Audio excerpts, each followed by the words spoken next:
La pluie martelait le toit de l'appartement comme un tambour funèbre.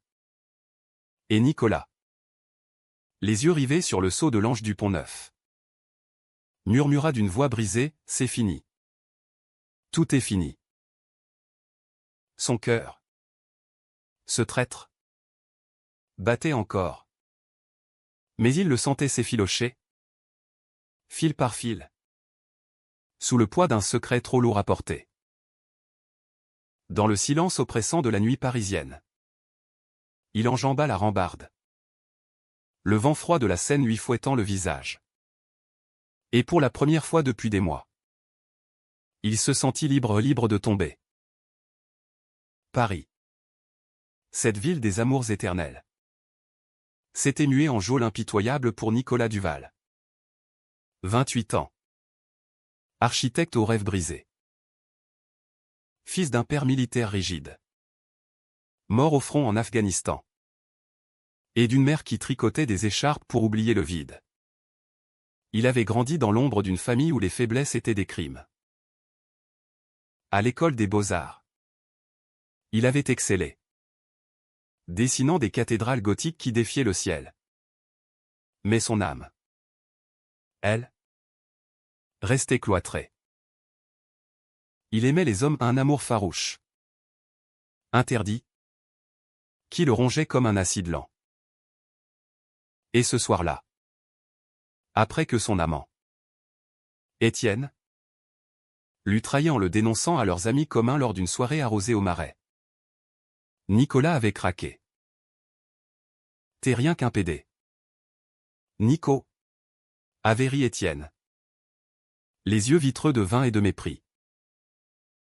Les mots avaient fusé comme des balles. Et le monde de Nicolas s'était effondré. Il avait fui l'appartement qu'il partageait rue des Francs-Bourgeois. Les valises à moitié bouclées. Le cœur en lambeaux. La Seine, large et indifférente, l'appelait depuis des semaines. Ce soir, il répondrait. Ses pas résonnaient sur les pavés mouillés du quai. Chaque éclaboussure un reproche. Pourquoi avait-il cru en l'amour? Pourquoi avait-il osé?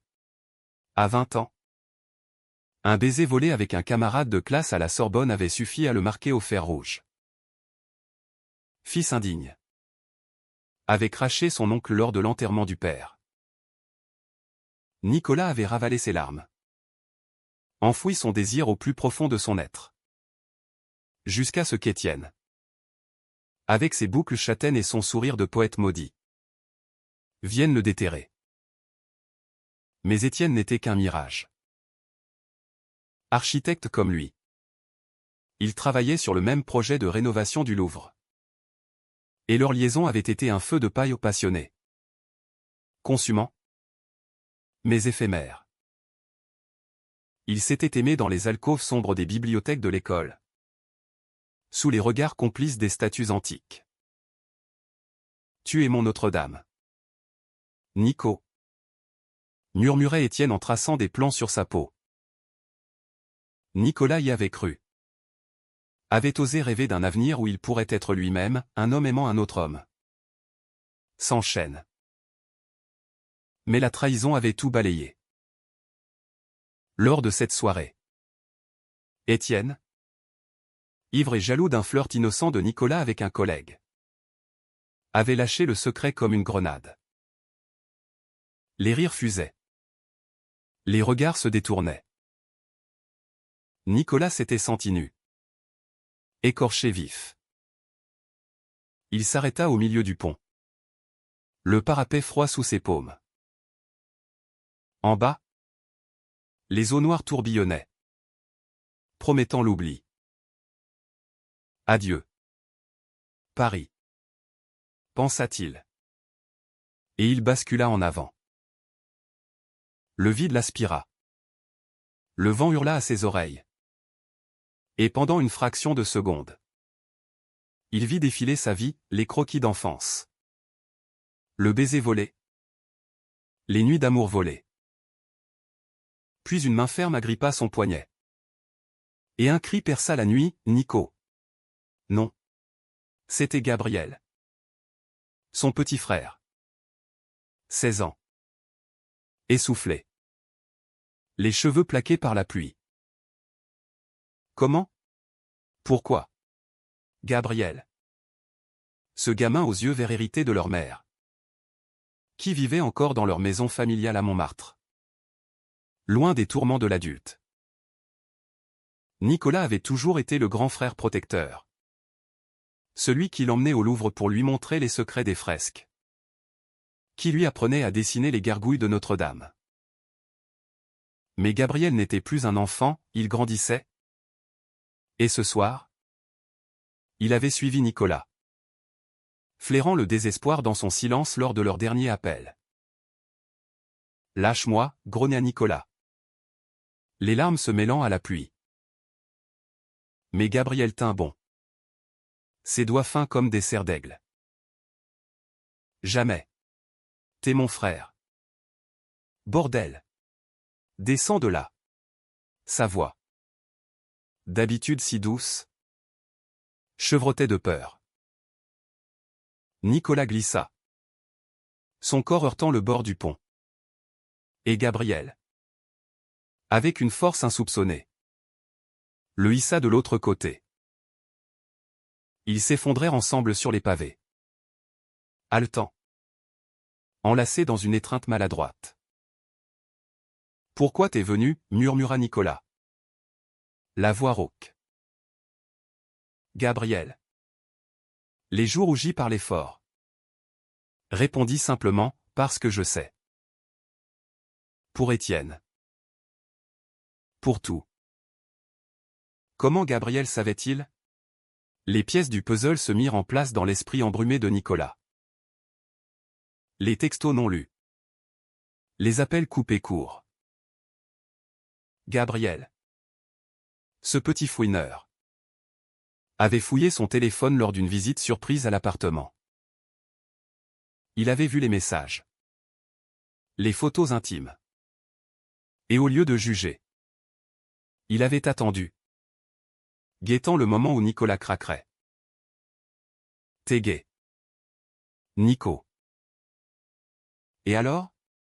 C'est pas une maladie. C'est toi. Les mots étaient simples. Mais ils frappèrent Nicolas comme un rayon de soleil après l'orage. Pour la première fois. Quelqu'un dans sa famille ne le rejetait pas.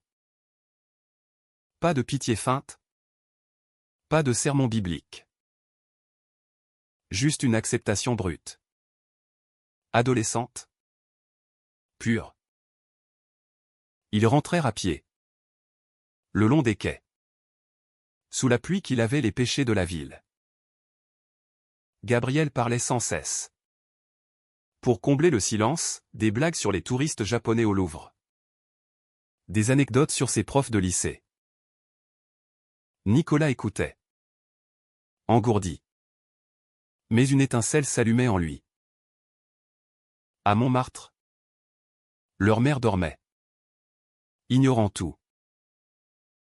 Ils s'assirent dans la cuisine. Face à face. Une tasse de thé fumant entre eux. Raconte-moi. Dit Gabriel. Et Nicolas raconta, l'enfance étouffée. Le premier amour avorté. La passion pour Étienne qui avait tourné au poison. Les mots coulaient. Libérés. Et avec eux. Les sanglots. Gabriel écoutait. Les yeux brillants. Et quand Nicolas eut fini, il posa sa main sur la sienne. T'es pas seul. Jamais. Cette nuit-là. Pour la première fois. Nicolas dormit sans cauchemar. Mais le lendemain. La réalité le rattrapa. Au bureau. Les regards en coin. Les murmures. Étienne, avec son air faussement contrit, l'attendait dans la salle des plans. Nico. J'étais saoul. Oublie. Mais Nicolas, fort du soutien de Gabriel, leva la tête. Non. C'est fini. Toi et moi. Il claqua la porte, le cœur battant. Et pour la première fois, il se sentit en contrôle. Dehors, Paris bruissait, les klaxons, les rires des passants. Il appela Gabriel. Merci. Petit. Viens. On va dessiner. Les jours suivants furent un tourbillon. Gabriel devint son encre. Ils arpentaient la ville, redécouvrant ses charmes cachés, les librairies sombres de Saint-Germain, les cafés enfumés où Verlaine avait aimé Rimbaud. Gabriel, avec sa curiosité insatiable, posait des questions. C'est comment d'aimer un garçon? Nicolas, rougissant, expliquait maladroitement la tendresse des caresses, la peur du rejet. Et Gabriel absorbait tout, comme une éponge, sans jugement. Moi, je pense que l'amour, c'est l'amour. Point. Mais le conflit couvait. Leur mère, Claire, remarqua les changements. Tu sembles distant, Nicolas. Et Gabriel passe trop de temps avec toi. Elle, veuve depuis 10 ans, vivait dans un cocon de souvenirs, brodant des napperons pour combler le vide. Un soir, lors d'un dîner tendu, elle surprit une conversation, Gabriel défendant farouchement les droits des homosexuels après un reportage à la télé. Maman, c'est pas un choix. C'est qui on est. Claire pâlit. De quoi parlez-vous? Les garçons? Nicolas sentit le piège se refermer. Il pouvait mentir. Comme toujours. Mais Gabriel, impulsif, lâcha, Nico est gay. Maman. Et c'est pas grave.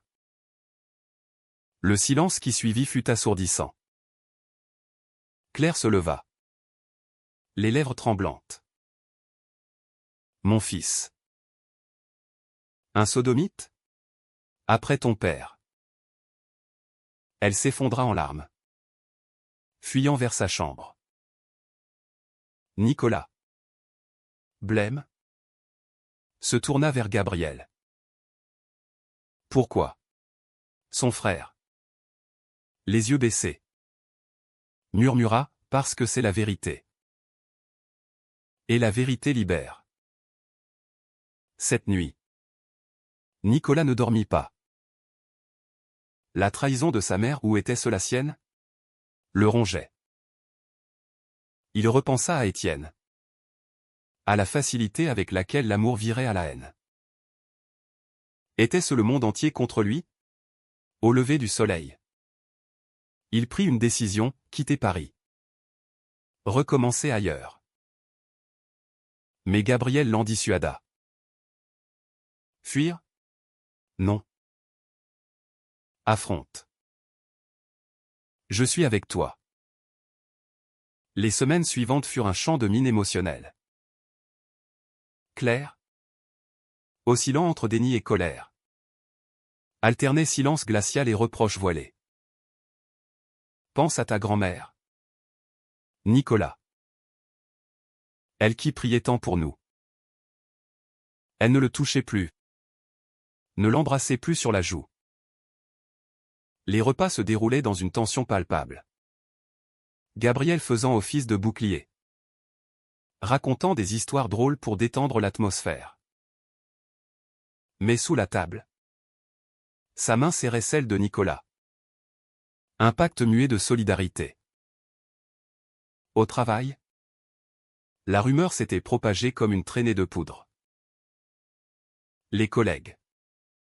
Autrefois complices lors des pauses café. L'évitaient. Seul Marc. Un vieux camarade de Beaux-Arts. Osa l'approcher. J'ai entendu pour Étienne. Ce salaud. Si t'as besoin. Marc. Hétéro assumé mais allié farouche. L'invita à une expo au centre Pompidou. Là. Parmi les toiles abstraites de Rothko aux ces bleus profonds qui évoquaient la mélancolie de l'âme gay. Nicolas se confia. J'ai failli sauter. Marc. À cause de lui. Marc posa une main sur son épaule. Et t'as pas sauté. C'est déjà une victoire. Gabriel. De son côté. Militait en secret. À 16 ans. Il rejoignit un groupe de soutien LGBTQ+ au lycée. Distribuant des flyers sur le mariage pour tous lors des manifs Place de la République. Regarde. Nico. S'exclama-t-il un soir. Brandissant un rainbow flag miniature. Nicolas sourit. Ému. Son petit frère. Ce gosse qui collectionnait encore les BD d'Astérix. Devenait son héros. Ensemble. Ils visionnèrent des films, Brokeback Mountain les fit pleurer. Call Me By Your Name les fit rire de sa tendresse italienne. Oliver et Elio? C'est nous? Non. Plaisanta Gabriel. Nicolas secoua la tête. Non. Petit. Nous. C'est plus fort. Frère de sang. Mais le vrai conflit éclata lors d'une visite familiale à la campagne. Chez leur oncle Henri. Le frère aîné de leur père. Henri. Un vigneron bourguignon aux moustaches épaisses. Incarnait l'Amérique profonde transplantée en France, conservateur. Patriote. Avec un fond de racisme latent.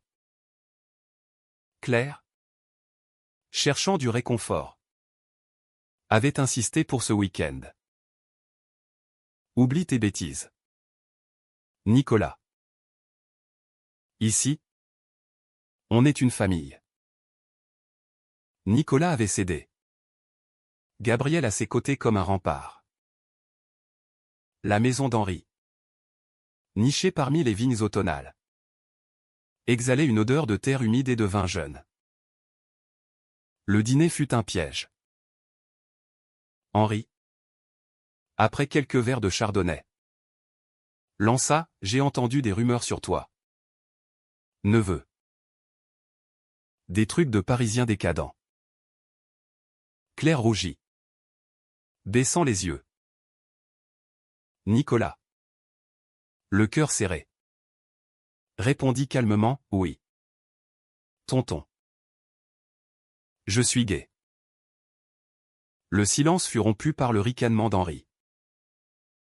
Gai? Comme dans PD? Ton père se retournerait dans sa tombe. Il s'est battu pour la France. Pas pour que son fils devienne.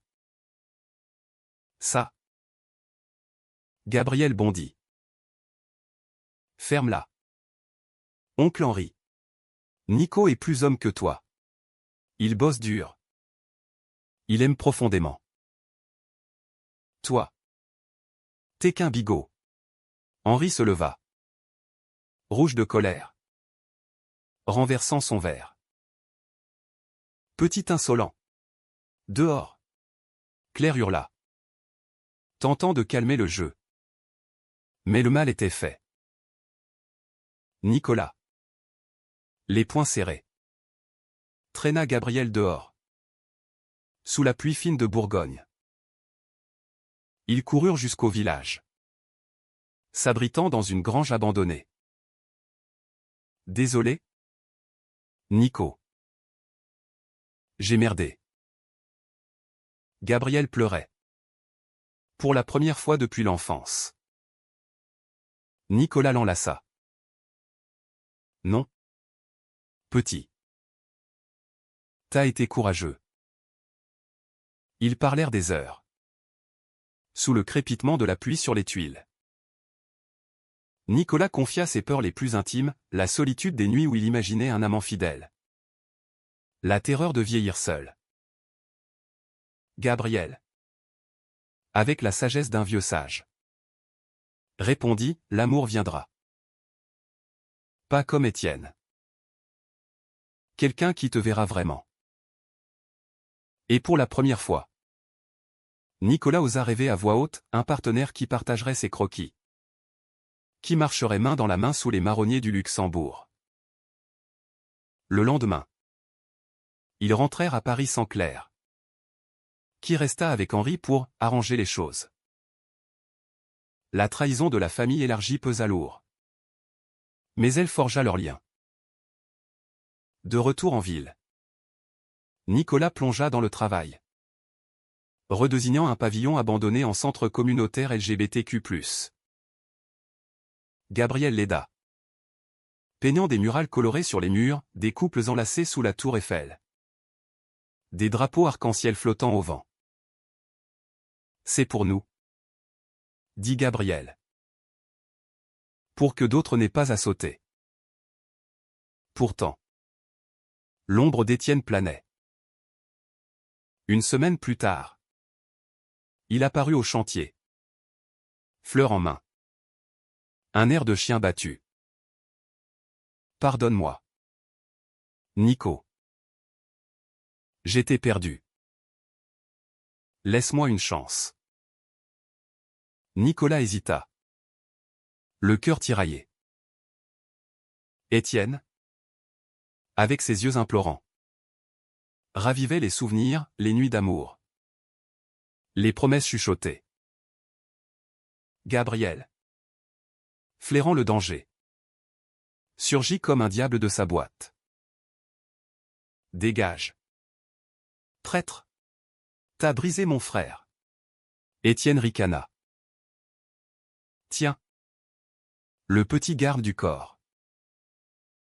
Nico. Il est jaloux. C'est tout. La dispute éclata. Mots acérés comme des lames.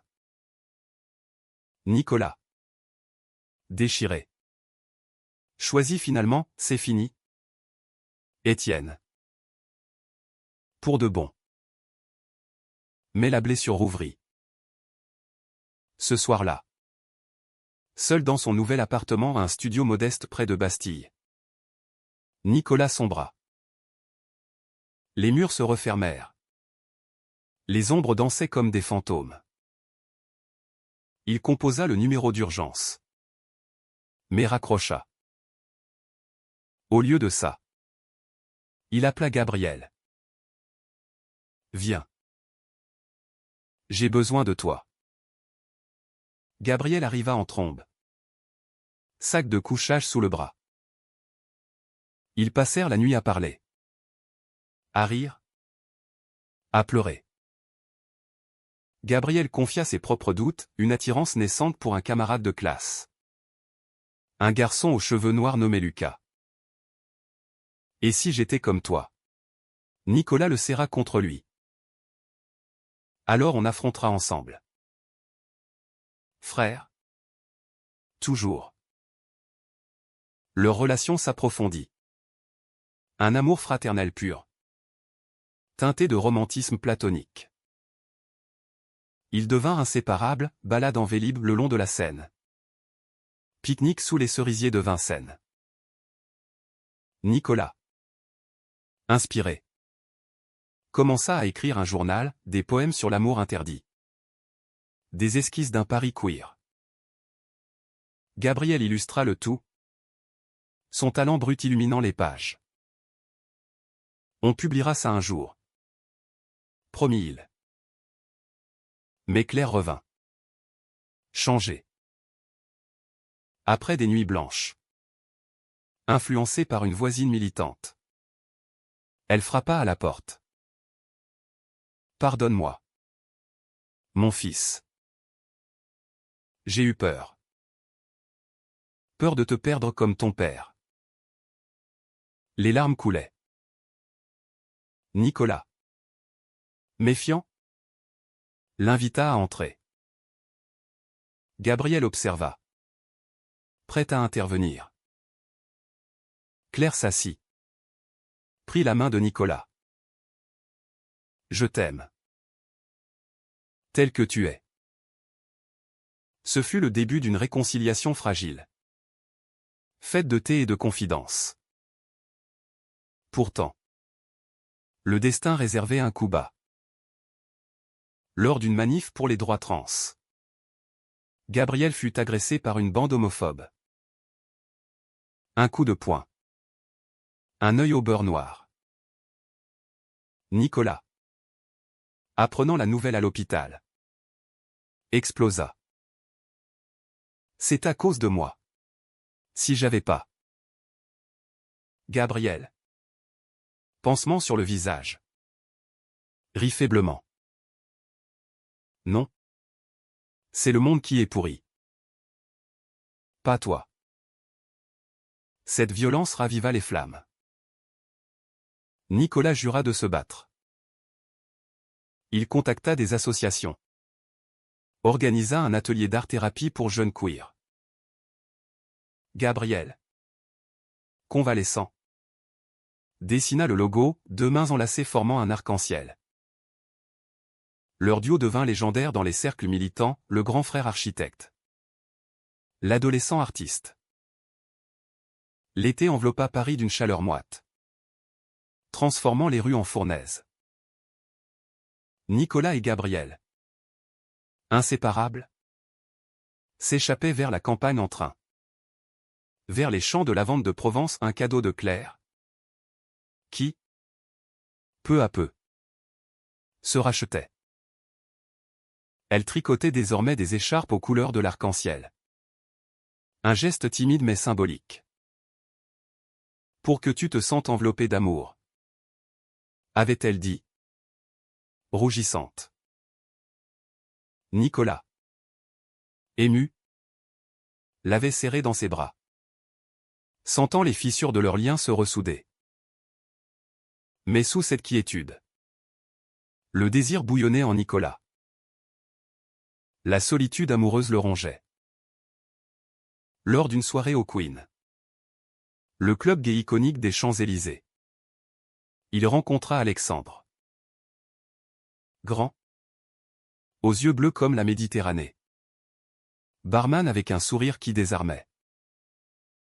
T'as l'air d'un poète perdu, dit Alexandre en lui tendant un cocktail. Nicolas rit. Pour la première fois depuis des mois. Ils dansèrent jusqu'à l'aube, corps collés sous les stroboscopes, et rentrèrent chez Alexandre, rue de Rivoli. L'amour naquit vite. Ardent. Alexandre, 30 ans, photographe freelance, capturait l'âme de Paris dans ses objectifs, les leveurs s'enlaçaient sous la pluie. Les drag queens du métro. Tu es ma muse. Nico, murmurait-il en cliquant sur son réflexe, immortalisant Nicolas nu sur les draps froissés. Pour la première fois, Nicolas se sentit vraiment vu. Pas comme un paria, mais comme un amant. Ils partageaient tout, les croquis d'architecture, les shoots photos, les nuits à philosopher sur Proust et l'amour interdit. Gabriel, ravi, taquina son frère. Enfin, il a l'air bien. Ce Alex. Lors d'un dîner à 3 au Pizza Maison dans le studio de Nicolas, Alexandre charma le gamin avec des anecdotes de voyage, Bali, New York. Ces villes où l'amour queer fleurissait sans entrave. Un jour, on ira tous les trois. Promis-il. Gabriel rougit, pensant à Lucas, son crush secret. Encouragé par Nicolas, Il osa enfin inviter le garçon à un ciné. Leur premier baiser. Maladroit sous les néons du Forum des Halles. Fut une victoire. La vie s'embellit. Nicolas avança sur son projet de centre LGBTQ+, obtenant un financement de la mairie. Alexandre immortalisa le chantier, ouvrier souriant. Mur peint par Gabriel. Claire vint à l'inauguration. Fière, serrant la main d'Alexandre. Prends soin de lui, murmura-t-elle. Tout semblait parfait. Un tableau romantique à la française. Avec des baisers volés aux terrasses de café et des promenades au jardin des Tuileries. Mais la trahison frappa comme un orage d'été. Alexandre, lors d'un voyage pro à Lyon, envoya un texto ambigu, besoin d'espace. On parle bientôt. Nicolas, paniqué, fouilla son téléphone ou un geste qu'il regretta aussitôt. Des messages avec un ex. Un certain Julien, tu me manques. Nico est sympa. Mais... Le cœur brisé. Nicolas confronta Alexandre à son retour. C'est quoi ça? Encore un Étienne? Alexandre? Penaud. À voix, j'ai peur. Nico. Peur de m'engager. Mon ex m'a détruit. Les cris fusèrent. Verre brisé. Porte claquée. Gabriel. Alerté par un appel larmoyant. Accouru. Laisse-le partir. Nico. Il vaut pas tes larmes. Mais la douleur était vive. Un écho de la trahison passée. Nicolas sombra dans une déprime noire. Annulant des réunions. Ignorant les croquis. Pourquoi l'amour me fuit-il toujours, génia-il. Gabriel. Impuissant. Le veillait. Lui cuisinant des crêpes comme dans l'enfance. Lisant des passages de Le Petit Prince pour le consoler. Le basculement vint lors d'une nuit d'insomnie. Nicolas. Errant dans les rues de Belleville. Croisa une manif improvisée, des jeunes queers scandant « Amour libre ». Il s'y joignit. Poussé par une force intérieure. Là, il rencontra Théo. Un activiste au dreadlock et au tatouage arc-en-ciel. T'as l'air d'avoir perdu une bataille. Mais pas la guerre, dit Théo avec un clin d'œil. Ils parlèrent jusqu'au matin. Café au lait en main. Théo, 25 ans. Enseignant en fac d'histoire. Partageait sa passion pour les révolutions, celle de 1789. Et celle queer moderne. Une amitié naquit. Chaste au début. Théo devint un pilier, balade philosophique au Père-Lachaise. Débat sur Foucault et le pouvoir du désir. Gabriel l'adorait. Il te fait rire? Nico. C'est bon signe. Lentement. L'attirance grandit. Un soir. Sous les étoiles du parc de la Villette. Théo confia, j'ai perdu mon frère à cause de mon coming out. Il m'a renié. Nicolas. Touché. Posa sa main sur la sienne. Moi. J'ai mon frère. Et toi? Maintenant. Leur premier baiser fut doux. Comme une averse printanière. Pas de feu dévorant. Mais une tendresse profonde.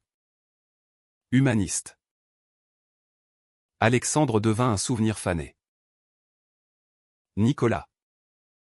Régénéré. Replongea dans son centre, atelier d'écriture. Thérapie de groupe. Expo d'art queer. Gabriel exposa ses toiles. Acclamé par la communauté. Claire, impliquée, cousait des bannières pour les événements. Pourtant, le passé ressurgit. Étienne, ruiné par un scandale pro, réapparu, mendiant un pardon. J'ai changé. Nico. Aide-moi. Gabriel. Furieux. Le chassa, t'as assez fait de mal. Mais Étienne, désespéré, balança un secret, il avait couché avec Alexandre. Par vengeance. La révélation frappa Nicolas comme un coup de poignard. Tous les mêmes, murmura-t-il. Le monde vacillant. Le doute s'insinua. Était-ce un cycle? Théo, sentant la tourmente, le confronta, c'est pas eux. Nico. C'est la peur. Laisse-moi t'aimer. Vraiment. Ils firent l'amour pour la première fois. Corps et âme entrelacés. Dans l'appartement baigné de lune. Au réveil, Nicolas se sentit entier. Gabriel, de son côté, avança avec Lucas. Leur relation, timide, fleurie, maintenue au lycée. Baiser volé au téléphone.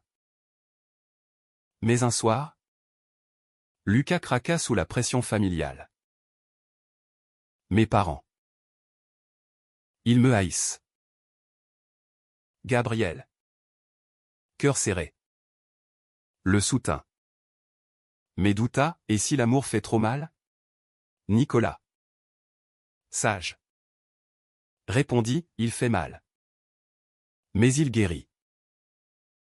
Regarde-nous. Le centre ouvrait officiellement, discours vibrant de Nicolas. Musique live. Feu d'artifice sur la scène. Théo à son bras. Gabriel et Lucas dans la foule. Claire rayonnante. Paris applaudissait. Cette ville qui avait failli le tuer. Le berçait désormais. Mais le climax approchait. Une lettre anonyme arriva, menace homophobe contre le centre. Signée d'un pseudo, défenseur de la famille. Henri? Étienne? La peur revint. Nicolas renforça la sécurité. Mais Gabriel, impulsif, enquêta seul. Il pista le coupable jusqu'à un bar louche du 18e, Étienne. Enragé par son échec. Une bagarre éclata, Gabriel. Roué de coups. Atterrit à l'hôpital. Côte cassée. Nicolas. Dévasté. Veilla son frère. À cause de moi. Encore. Gabriel. Faible mais déterminé. Murmura, non. Pour toi. Pour nous. Appelle la police. Finissons en. L'hôpital Saint-Louis. Avec ses couloirs aseptisés et son odeur de désinfectant. Devint le théâtre d'un drame familial. Nicolas. Les traits tirés. Ne quittez pas la chambre de Gabriel. Théo veillait. Apportant des fleurs et des livres pour distraire le blessé. Claire arriva en larmes. Serrant son plus jeune fils contre elle. Mon Dieu. Qu'ai-je fait? Si j'avais été plus forte. Pour la première fois. Elle avoua ses propres secrets, une amitié lesbienne refoulée dans sa jeunesse. Étouffée par la société des années 80. J'ai eu peur pour toi. Nico. Parce que j'avais peur pour moi. La police arrêta Étienne le lendemain. Interrogé. Il craqua, oui. C'était lui. Motivé par la jalousie et l'alcool. Nico m'a rejeté. Il mérite de souffrir. Le procès fut rapide, condamnation pour agression et menace. Alexandre, cité comme témoin, confirma la toxicité de leur relation passée. J'ai été faible, admis-il. Mais Nicolas, magnanime, lui pardonna en silence. Plus de place pour la haine, dit-il à Théo. Gabriel guérit lentement, entouré d'amour. Lucas visitait quotidiennement, lisant des poèmes de Verlaine. Tu es mon héros, Gab, murmura-t-il. Leur relation s'affermit. Un amour adolescent pur, contrastant avec les tempêtes de Nicolas. Claire, transformée, s'impliqua au centre, atelier pour parents d'enfants queer. Témoignages émouvants. J'apprends à aimer sans condition, confia-t-elle. Nicolas et Théo, eux, construisirent patiemment. Pas de grands gestes hollywoodiens, mais une routine romantique à la française, dîner aux chandelles chez Bouillon Chartier. Escapade à Giverny pour photographier les nénuphars de Monet. Théo captura l'essence de Nicolas, un portrait en noir et blanc. Où son regard, autrefois hanté, rayonnait de paix. Tu es mon chef-d'œuvre, dit-il en l'offrant lors d'un pique-nique au canal Saint-Martin. Pourtant, un nouveau conflit émergea, l'oncle Henri. Outré par l'arrestation d'Étienne, un vague cousin, rompit tout contact. Cette famille est maudite par le vice, tonna-t-il au téléphone. Claire, blessée, choisit ses fils. Adieu, Henri. Tu n'es plus mon frère. Cette rupture, douloureuse, libéra Claire. Elle déménagea près du centre, transformant son appartement en refuge pour jeunes en crise. Gabriel, rétabli, lança un podcast, Frères d'âme. Interview d'artistes queer. Son premier invité, Nicolas, racontant son saut raté. J'étais prêt à mourir pour être moi. Mon frère m'a sauvé. L'épisode viralisa, touchant des milliers. Lucas, fier, proposa en direct, Gab. Sors avec moi officiellement? Applaudissements. Rire. Un baiser timide sous les projecteurs virtuels. L'automne arriva. Feuilles rousses dans les Tuileries. Nicolas organisa une expo au centre, ombre et lumière. Mêlant architecture. Photos de Théo et toiles de Gabriel. La foule afflua, militant. Famille. Curieux. Lors du vernissage. Un moment magique, Nicolas, au micro, remercia son frère. Gabriel, tu m'as empêché de sombrer. Tu es ma lumière. Gabriel, ému, l'étreignit sur scène, sous les flashs. Mais le vrai haut de gamme survint en privé. Théo, à genoux dans leur appartement, offrit une bague simple à un anneau d'argent gravé, pour toujours. Pas un mariage. Nico. Juste une promesse. Dans ce monde fou, soyons fous ensemble. Nicolas, larmes aux yeux, accepta. Leur nuit fut une symphonie d'amour, corps entrelacés. Murmure de vœux. L'aube les trouvant enlacés. Gabriel, Apprenant la nouvelle. Organisa une fête surprise, barbecue au parc Monceau. Avec Claire grillant des merguez et Lucas Digi. Rire. Danse. Toast à l'amour. À nous. Les Duval au cuir est fier. Mais au milieu de la joie. Un appel, Henri. Mourant d'un cancer. Réclamait le pardon. Claire hésita. Mais Nicolas décida, allons-y. Pas pour lui. Pour nous. Le voyage en Bourgogne fut cathartique. Henri. Amaigri sur son lit d'hôpital. Murmura, j'ai eu tort. La peur m'a mangé. Pardonnez-moi. Nicolas. Tenant sa main. Répondit, on pardonne. Mais souviens-toi, l'amour n'a pas de genre. Henri hocha la tête. Une larme coulant. Il mourut paisiblement. Léguant la vigne au centre un fond pour l'avenir. De retour à Paris. L'hiver s'installa. Neige rare saupoudrant la tour Eiffel. Nicolas et Théo adoptèrent un chat errant. Prénommé Rimbaud. Gabriel et Lucas parlèrent d'avenir, études communes à la Sorbonne. Claire écrivit ses mémoires.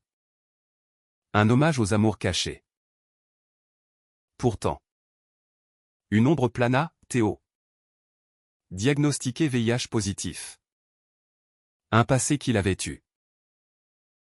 Je voulais pas te faire peur. Avoua-t-il. Tremblant. Nicolas. Choqué. Pris du temps. Gabriel conseilla, l'amour. C'est aussi les épreuves. Soutiens-le. Après une nuit de réflexion. Nicolas revint, on affronte ensemble. Médoc. Suivi. Tout. Je t'aime. Théo. Leur lien s'approfondit. Humaniste. Face à la maladie. Théo devint ambassadeur au centre. Éduquant sur la prévention. Gabriel créa une série de BD, héros positifs. Le printemps ramena la vie. Le centre prospéra. Sauvant des âmes comme la sienne. Nicolas. Regardant la scène depuis le pont des Arts, ce pont maudit devenu sacré. Remercia le ciel. Gabriel à ses côtés. Main dans la main avec Lucas. Claire souriante. Théo. L'étreignant, prêt pour l'infini. L'année s'acheva sur une note de triomphe doux amer. Le centre. Rebaptisé, pont de l'Arc-en-Ciel. Devint un phare pour la communauté. Nicolas. Promu directeur. Voyagea, conférence à Berlin sur l'architecture inclusive. Atelier à Londres sur l'art queer. Théo l'accompagnait. Son appareil capturant les moments, discours enflammés. Étreintes émues. Leur amour. Testé par le VIH. S'était mué en rock visite médicale rituelle. Soirée câline avec Rimbaud ronronnant. Gabriel. 17 ans maintenant. Excellé au lycée. Bourse pour Beaux-Arts en vue. Avec Lucas. Ils formaient un duo inséparable, manif main dans la main. Voyage en train vers la Côte d'Azur. Un été. Ils partirent à Nice. Dormant sur la plage. Rêvant d'un monde sans haine. T'imagines? Gab? Nous? Vieux? Avec des petits-enfants adoptifs. Plaisantait Lucas. Gabriel riait. Mais au fond. Il savait, l'avenir était à conquérir. Claire fleurit. Ses mémoires. Auto-édité.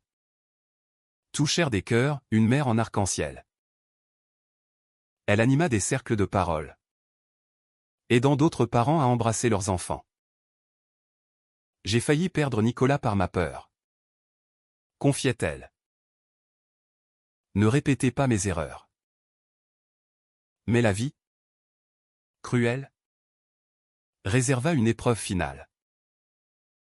Lors d'une expo itinérante à Marseille, Théo s'effondra, complication du traitement.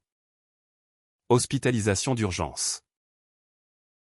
Nicolas, paniqué, vola à son chevet. Gabriel annula ses examens. Lucas le soutint. Claire pria, tricotant une écharpe pour Théo. Les jours furent un brouillard, piqûre. Moniteur bipant. Main serrée dans le silence. Théo survécut. Affaibli mais vivant. Au réveil, il murmura à Nicolas, « Promets-moi, vis pleinement. » Pour nous deux.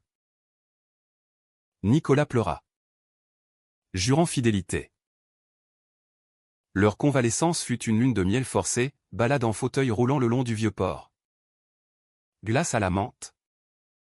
Rire fragile. Gabriel visita. Apportant des croquis, Théo en super-héros. Cap arc-en-ciel. De retour à Paris. La résilience triompha. Théo reprit son appareil, shootant des portraits de survivants. Nicolas intégra un module santé au centre. Gabriel lança un crowdfund pour une ligne d'aide frères-sœurs queer. La famille Duval, forgée dans le feu, rayonnait. L'été suivant, lors d'une croisière sur la Seine au cadeau de Claire pour l'anniversaire de Nicolas, le cercle se referma. Sous les lumières de Notre-Dame restaurée, Nicolas demanda Théo en mariage civil. Pas pour la loi. Pour l'âme. Théo, ému, accepta. Gabriel fut témoin. Lucas Boy des alliances. Claire, larmes aux yeux, lança, à l'amour. S'enchaîne. Leur union fut intime, amis du centre. Musique de Édith Piaf. Danse lente. Gabriel et Lucas, enlacés, dansèrent aussi. Leur propre engagement en germe. Paris. Témoin. Scintilla, lumière sur l'eau. Cœurs ouverts. Des années plus tard. Nicolas, quarantenaire, regardait en arrière depuis son bureau vitré. Le centre avait sauvé des centaines, un gamin évitant le saut. Une sœur soutenant son frère. Gabriel, artiste renommé, exposé à Venise, marié à Lucas, père adoptif. Claire, grand-mère fière, tricotait pour les neveux. Théo, stable, photographier leur vie, un album d'amour durable. Un soir d'hiver. Sur le pont des Arts au cadenas brisé par la mairie. Mes liens invisibles plus forts. Nicolas et Théo s'arrêtèrent. Souviens-toi, dit Nicolas. J'étais prêt à sauter. Théo l'embrassa. Et moi, à te rattraper. Pour toujours. La Seine coulait. Indifférente et éternelle. Paris. Ville des amours brisés et recomposés. Berçait leurs pas. L'humanité, dans sa laideur et sa beauté, avait gagné. Un frère avait sauvé un autre. Et dans ce salut, un monde s'était ouvert.